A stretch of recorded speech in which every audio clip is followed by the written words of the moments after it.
एक बहुत अच्छा पैंजिम पुलिस स्टेशन ने एक ज्वेलरी जो चोरी हुई थी उसका एक केस वर्कआउट किया था और उसके अंदर करीब 12 लाख की ज्वेलरी रिकवर की है।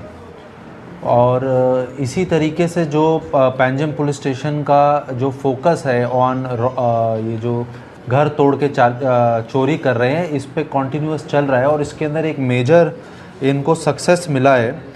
2 लोगों को अरेस्ट किया गया है। एक का नाम है मिस्टर अरमान, ये उम्र इनकी 33 साल है, रहने वाला he is from Gokulpuri Delhi.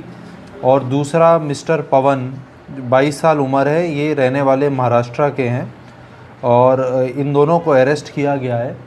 और इनके पास से हमें स्टोलन प्रॉपर्टी मिली है और सामान भी मिला है इस प्रकार का, ये नहीं है एग्जैक्टली लेकिन इस तरीके का जिससे कि ये ताला तोड़ के घरों के अंदर चोरी करते थे। इसमें जो महत्वपूर्ण चीज़ है वो बताने वाली वो ये है कि ये अरमान खान के ऊपर ऑलरेडी 10 मुकदमे हैं।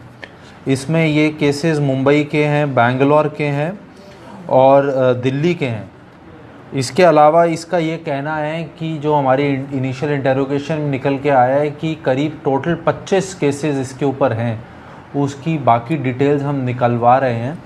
और जो दूसरा पवन है उसके ऊपर 2 रॉबरी के केसेस हैं, दोनों थाने के हैं।